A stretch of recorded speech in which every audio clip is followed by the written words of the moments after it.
Section 1.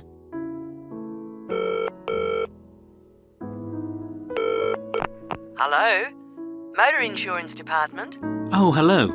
I'd like to ask about insurance for my car. Yes, of course. I'll just take a few details. What's your name? Patrick Jones. And your address? It's 27 Bank Road. 27 Bank Road. Is that in Greendale? Yes. And what's your daytime phone number? My work number is 730453.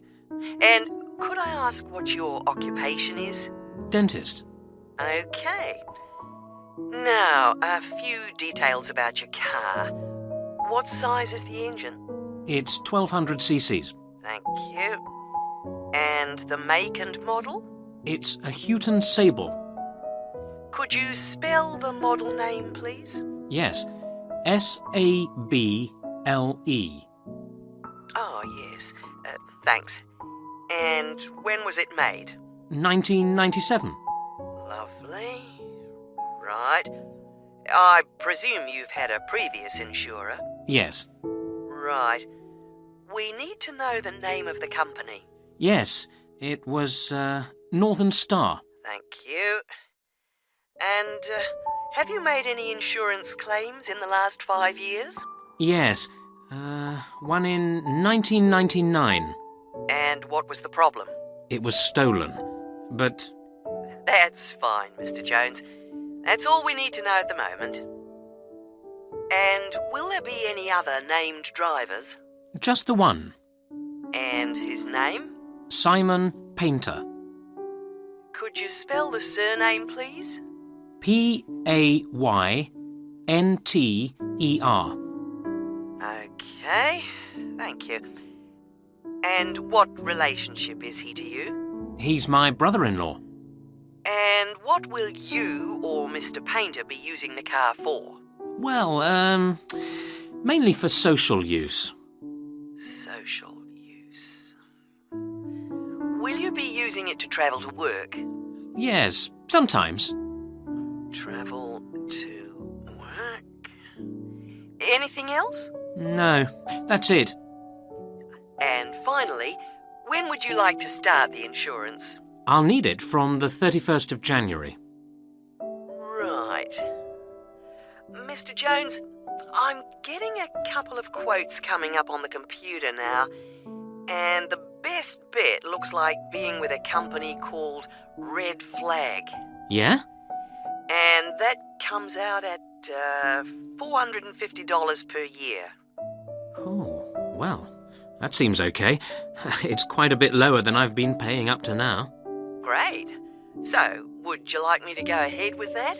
Sure, why not? How would you like to pay? Section 2. Thank you for calling the tourist line. There are many different ways of getting round the city, and we'd like to suggest some you may not have thought of. How about a city trip by boat? There are 4 main stopping points. From west to east, Stop A, Greenbanks, Stop B, City Bridge, Stop C, Roman Landing, and Stop D, Newtown. You can find the main booking office at Stop A. The first boat leaves at 8 a.m. and the last one at 6:30 p.m. There are also many attractions you can visit along the river. At Stop A, if you have time, you can visit the fine 16th century palace here, built for the king, with its beautiful formal gardens. It's very near the booking office. Now you can enjoy every corner of this superb residence. Stop B. Why don't you visit Tower Restaurant with its wide range of refreshments? This is a place where you can sit and enjoy the wonderful views over the old commercial and banking centre of the city. Stop C is the area where, in the 1st century AD, invading soldiers crossed the river. This was much shallower than it is now. That's why this area is called Roman Landing. There's an interactive museum to visit here, with a large shop which has a good range of local history books. At the furthest point of the trip, Stop D, the most exciting place to visit is the new entertainment complex with 7-screen cinema, bowling alley, and video games arcade. Besides the boat tours, there are city buses. 2 companies offer special services. The top bus company runs all its tours with a live commentary in English. Tours leave from 8:30 a.m. every 20 minutes. There are departures from Central Station, Castle Hill, and Long Walk. This is a hop-on, hop-off service, and tickets are valid for 24 hours. For further details, call Top Bus on 0208 944 7810. The No.1 sightseeing tour is available with a commentary in 8 languages. Buses depart from Central Station every 5 to 6 minutes from about 9 a.m., with the last bus at around 7 p.m.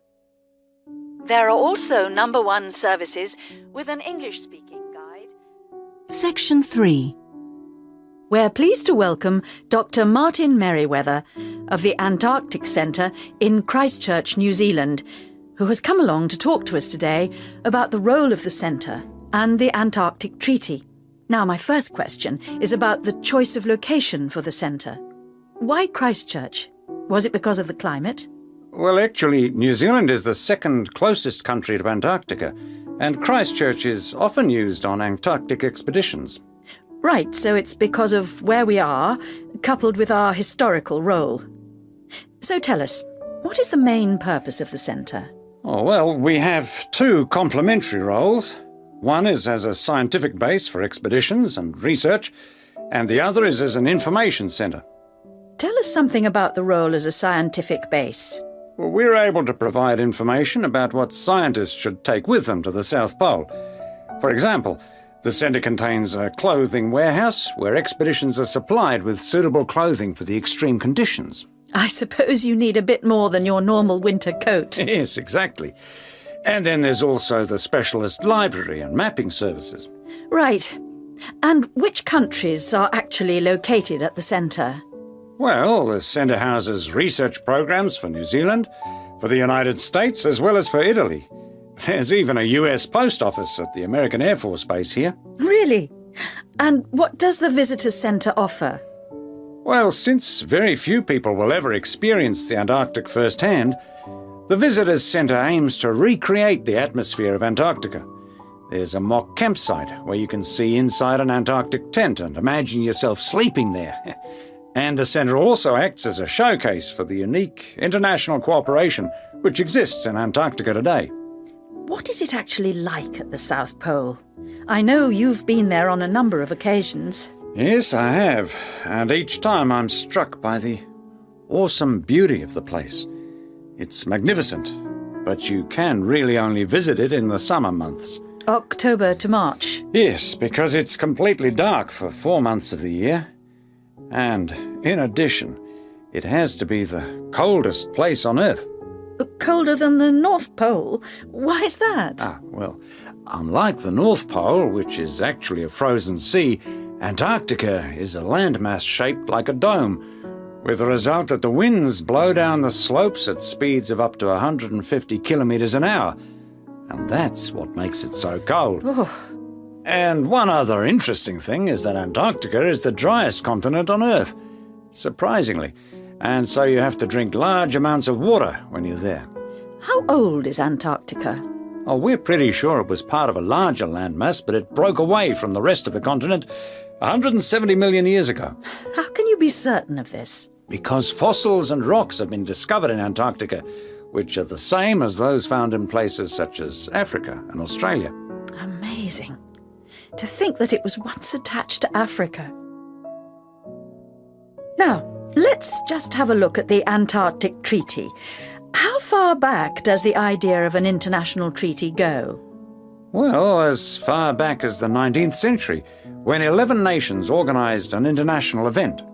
When was that exactly? In 1870, and it was called the Polar Research Meeting. And then, not long after that, they organised something called the First International Polar Year. And that took place when exactly? Over 2 years, from 1882 to 1883. But it wasn't until the 1950s that the idea of an international treaty was proposed. And in 1959, the treaty was actually signed. What do you see as the main achievements of the treaty? Well, firstly, it means that the continent is reserved for peaceful use. That's Article 1, isn't it? Yes. That's important, since the territory belongs to everyone. Yes, but not as important as Article 5, which prohibits any nuclear explosions or waste disposal. Which is marvellous. Well, I'm afraid we're going to have to stop there because I'm afraid we've run out of time. Thanks for coming along today and telling us all about the centre and its work. Section 4. My topic is handedness. Whether in different sports it is better to be left or right-sided, or whether a more balanced approach is more successful.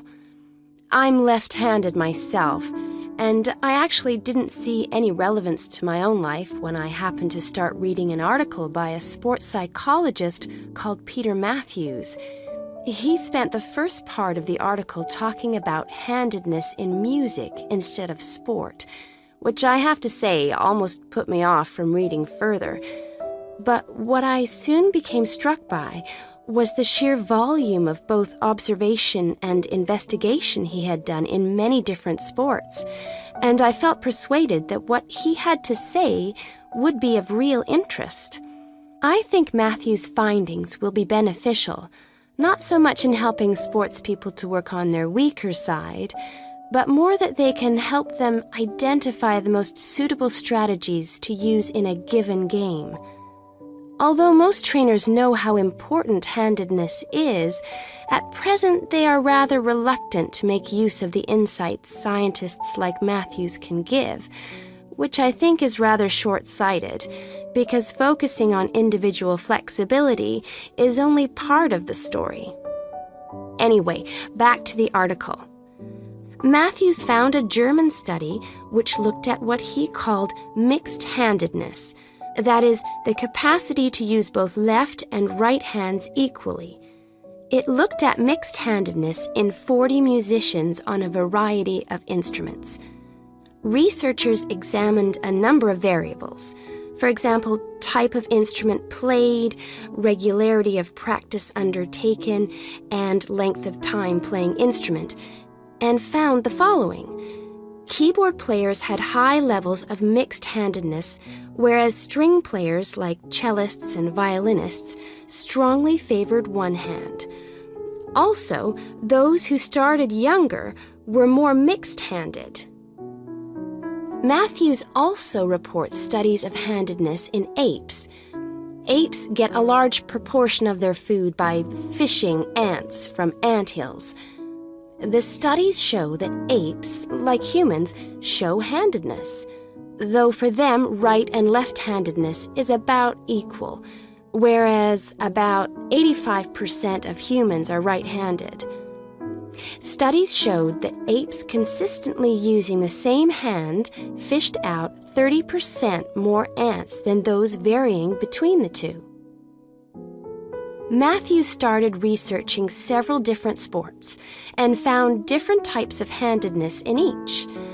By the way, he uses handedness to refer to the dominant side for feet and eyes as well as hands.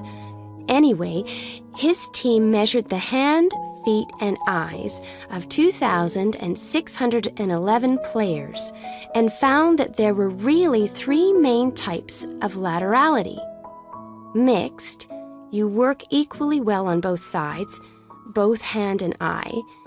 Single, you tend to favor one side, but both hand and eye favor the same side. And cross-laterality, a player's hands and eyes favor only one side, but they are opposite sides. Let's start with hockey. Matthews found that it was best to be mixed-handed. This is because a hockey stick must be deployed in 2 directions. It would be a drawback to have hand or eye favoring one side. An interesting finding is that mixed-handed hockey players were significantly more confident than their single-handed counterparts.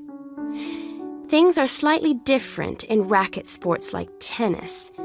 Here, the important thing is to have the dominant hand and eye on the one side. This means that there is a bigger area of vision on the side where most of the action occurs. If a player is cross-lateral, the racket is invisible from the dominant eye for much of the swing. It means that they can only make corrections much later, and often the damage has been done by then.